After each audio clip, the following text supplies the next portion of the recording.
Hello everyone, I am the Meta Kirby, and welcome to my channel, The Commander Tavern. The Commander Tavern is a channel dedicated to my favorite Magic the Gathering format. The Brewery is a series on this channel showcasing my spicy brews under the deck text. On this episode of The Brewery, I'll be discussing my take on a commander from the streets of New Capenna Commander Precons, the Beamtown Bullies. If you like this deck or any of the cards I'll be mentioning throughout the video, please consider using my TCG Player affiliate link when purchasing those cards. You can find that link down in the description. It'll really help out the channel. The best way you can help support the channel is with my Patreon. For just $1, patrons get early access to certain videos on YouTube. In fact, patrons got a chance to see this video earlier. You can also support my channel for free by simply liking, subscribing, and sharing, which also helps out a lot. You can join my Discord server for free if you want to join the Commander Tavern community. All pertinent links are down in the description. Alright, let's get back to the episode. The Beamtown Bullies is a 4/4 Ogre Devil Warrior for 1 generic, 1 black, 1 red, and 1 green. As if that weren't enough, you can tap them down during an opponent's turn to reanimate a non-legendary creature from your graveyard directly to their battlefield. It gains haste and is goated. Unfortunately, it's exiled at the beginning of the next end step. That being said, this ability is incredibly powerful. While there are similar commanders with this effect like Blim and Zedru, I feel like the Beamtown Bullies are the best ones because they can be used not only to donate a fatty that has to attack your opponents, but also bad gifts with their detrimental enter the battlefield triggers and or detrimental attack triggers. What I really love about this commander is that it reminds me of Evil Presence. I love when black bordered cards take ideas from silver bordered ones. It would have been crazy if the creature reanimated would attack its controller like this spell, but that would have probably been too much of a rules headache, maybe in the not so far future.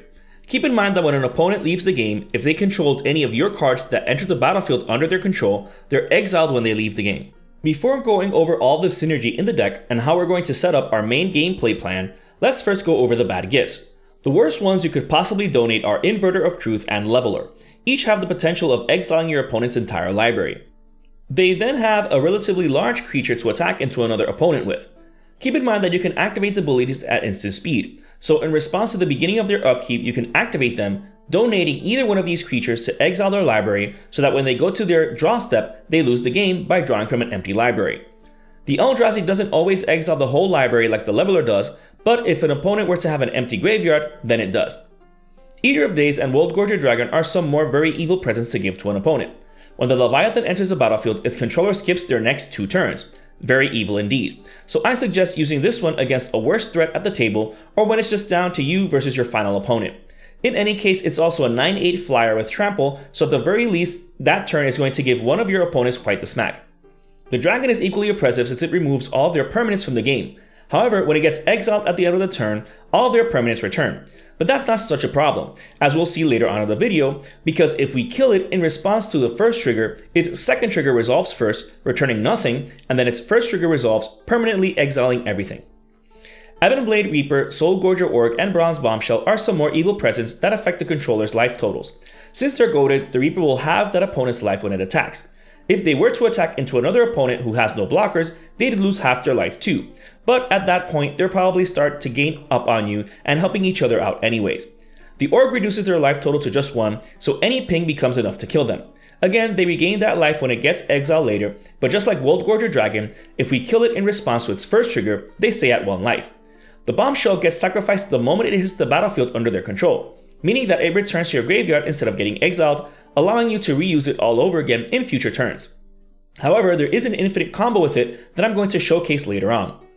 Moving along, we have Artisan of Kozilek, Pathraiser of Ulamog, and Bane of Balaged. These aren't necessarily super detrimental to their controller as much as the hapless opponent who's going to get attacked, since they force the defending player to either sacrifice or exile permanents. You don't have to build such an evil Beamtown Bullies deck as the one I'm presenting here. You could include more creatures like these and some other political and or group hug effects. You would have to mention that at the beginning of the game though, opponents will expect the evil version of the Beamtown Bullies instead of a more political and or group hug one. For example, I'm running Bold-Willed Heavyweights as well as the previously mentioned bad gifts. When this 8/8 Trampler enters the battlefield, we, as well as any other remaining opponents, get to fetch a creature from our library straight onto the battlefield. That might seem like doing our opponents too many favors if we were the arch enemy, but Opposition Agent has our backs. We can flash it in response to the giant entering the battlefield. That way we still get our free creature while also getting 2 goodies from our opponent's libraries. Again, if you want to be more political and or group huggy, you can omit the agent but keep the giant. You can also run things like Hunted Wumpus and Tempting Worm. This helps us along with any other remaining opponents except for the one receiving it. Granted, if you don't want to go the grouphug route, you can still include this in an evil version and simply reanimate them later when you're down to your last opponent. That way only you can cheat your hand into play instead of everyone else. The Cuddle War Pride is another amazing creature to donate. Since it's goated, whoever gets attacked will have to block each copy of it with their creature, potentially wiping out most of their board. This is an amazing gift to give when it's just down to you versus 2 opponents.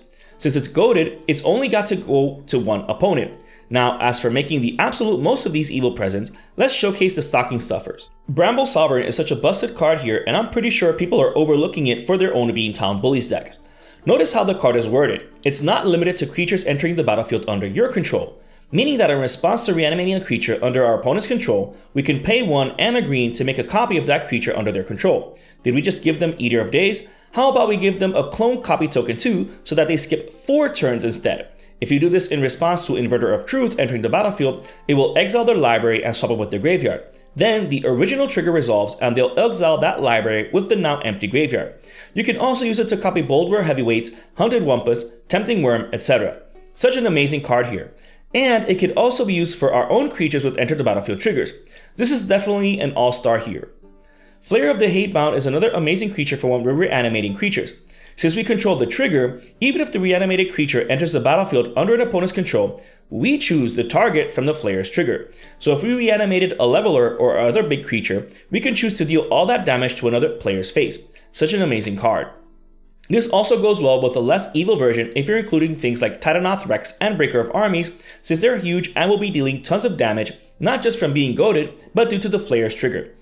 Titanoth Rex is also amazing since it can be cycled away, thus having a built-in way to get into the graveyard. Other synergistic ways from playing around with our graveyard are Desecrated Tomb and Tormod the Desecrator.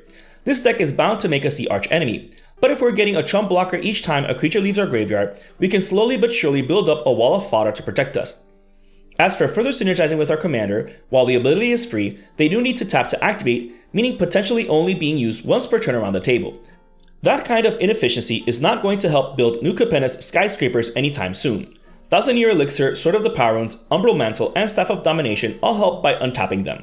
This allows us to potentially reanimate an evil present per opponent during their respective turn, or to also reanimate multiple evil presents to the same opponent in the same turn. While the Elixir requires tapping, the other 3 have the potential of being able to do it multiple times if you have the mana for it. Seedwar Muse and Patron of the Orochi do it better since they can do it each turn for free. The Muse is obviously amazing on its own since it also untaps all of our permanents, which is amazing in and of itself. The Patron is a sleeper card for this commander though.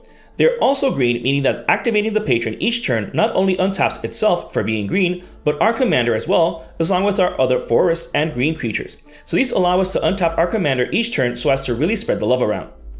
Thwarted by Staff is another way to untap the bullies, but only when a creature dies. Unfortunately, the notated creature is exiled at the end of the turn, so it won't trigger the staff. However, the deck has plenty of ways to kill off creatures, so the staff will still work. It's also the other half of the infinite combo I mentioned with Bronze Bombshell. If the bullies are equipped with the staff, when we donate Bronze Bombshell from our graveyard, it's sacrificed the moment it hits the battlefield under the opponent's control, dealing them 7 damage and triggering the staff. It dying returns to our graveyard, and now we can do it all over again until they die. Fortunately, since the bombshell is in our graveyard when the trigger enters the stack, it doesn't get exiled when the opponent leaves the game. Then we repeat this for each other opponent and win the game. Since the deck is so reliant on our commander, Lightning Greaves, Swiftfoot Boots, Champion's Helm, and Whispers of Cloak being included is a given. While the deck does have fatties in it that can use the detrimental triggers, the core of the deck is using the Beamtown Bullies to do all of its main hijinks, so they need protection, and not the underground crime family kind. Another thing to note besides protecting the Beamtown Bullies is that all of our gifts are essentially silver bullets. They might take out an opponent or maybe just put them in a very weakened position, but we ideally want to be able to reuse them multiple times as well as reusing our commander multiple times in a turn around the table. In order to do that, we have to make sure those gifts get destroyed before they get exiled. Royal Assassin, Avatar of Woe, and Visara the Dreadful get the job done. The Assassin can only target tapped creatures, but since the reanimated creature is goated and doesn't have vigilance, it's going to be tapped to attack. So we can just kill it after it's done its combat damage to the other opponent. In any case, these are effects I mentioned earlier. If we activate these in response to the first trigger of creatures like World Gorger Dragon and Soul Gorger Orc, they'll die before it resolves. So there leaves the battlefield trigger resolves first, returning nothing, and then they permanently do the detrimental trigger. So the dragon permanently exiles all of their permanents and the orc permanently leaves their life at 1. Super evil. These are also good in general, albeit pricey to cast, since they can hit any creature on the board. so they're also good on their own as removal. That being said, the Despotic Scepter is the best card specifically for circumventing this drawback. Since we owned the card the opponent controls, we can target it with the Scepter. This card might seem super niche, but is amazing here. So much so that Urza's Saga is included just to be able to tutor for it directly onto the battlefield. Good thing its casting cost is just 1. Chaos Warp, Beast Within, Decimate, Casualties of War is the rest of the deck's interaction. While the first two can deal with any gifts we want to prevent getting exiled since they're instants, not everything needs to revolve around the commander. So while Decimate and Casualties of War cannot be used to that end, all 4 spells can also be used for general interaction. As for more ways to prevent these gifts getting exiled, we can just reclaim them using Homeward Path. It's also amazing when it's down to you versus the last opponent.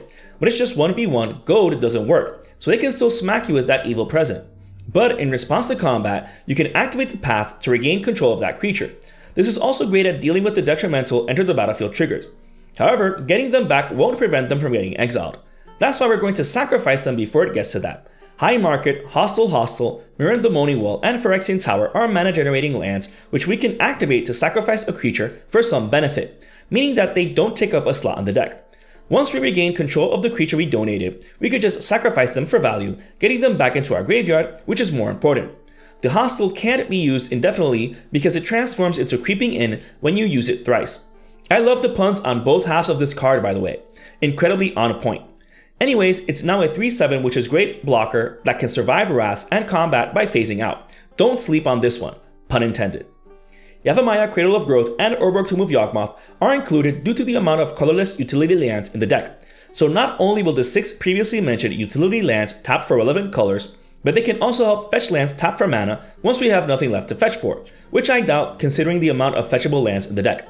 Yavimaya is also amazing here since it makes Patron of the Orochi untap all of our lands since they're all be forests, so keep that in mind too. Greater Good is another way to make the most of those reclaimed gifts. Since most of them have such a high power, we can sacrifice them to draw into a ton of cards. We then have to discard 3 cards, but even then that's also good for the deck since it gives us a discard outlet to getting those evil presents in the graveyard from our hand in the first place. In fact, that's how the deck draws with cards like Anji Falconwrath, Deal Broker, Hollowhead Sliver, and Rummaging Goblin. They all cost 3 to cast, give us a card, and help us discard an evil gift.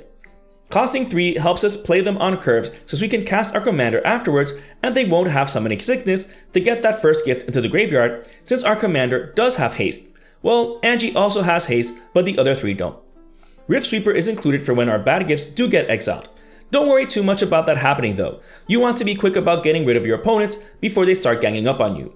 But if you did want to recover any exiled gifts, this Elf Shaman puts it from exile back into your library. While discarding these gifts is one excellent way of getting them into the graveyard, we can also just tutor for them directly into the graveyard. Burning Rune Demon, Corpse Connoisseur, Gravebreaker Lamia, and Vile Entomber are creatures that do just that when they enter the battlefield. They can then just be used as chump blockers or fodder later on. The demon is great though since it could be used to get 2 gifts, one to your hand and the other to your graveyard, so you can use it to get combo pieces as well. Entomb, Buried Alive, and Unmarked Grave are spells that do the same thing. The best thing about Entomb is not just that it costs 1 black to cast, but it's an instant. So if you want to be crime family level sneaky, you can respond to your opponent's draw step by casting Entomb in response, getting Leveler, and then reanimating it with the Beamtown Bullies. Remember that the best kind of removal is player removal. Final Parting and Jared's Orders are some more spells that do the same but are more similar to Burning Rune Demon since they put 1 card in your hand and the other in your graveyard. Final Parting alone will end you the game since you can tutor for Bronze Bombshell to your graveyard and Thornbite Staff to your hand. So good. Auric Lore Mage is another amazing one since it's reusable.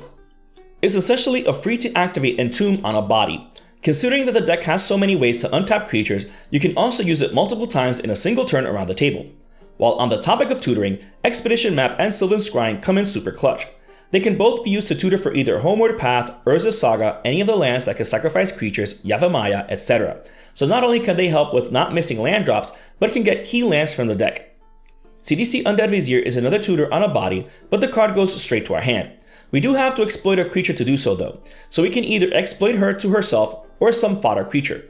However, exploiting her to herself means potentially being able to reanimate her afterwards to reuse her effect. Felden of the Third Path and Whisper Blooded Liturgist are included in the deck due to all the tutoring straight to the graveyard, as well as the looting effects. Felden can help us reuse beneficial enter the battlefield triggers, as well as getting a chump blocker in a pinch. Whisper is great because not only is it a sacrifice outlet for those reclaimed gifts, but you can reanimate creatures at the same time. Eternal Witness is another way to recover cards but to your hand instead, which is fine because we might want to reuse interaction. This is another great card to reuse time and time again with either Felden or Whisper.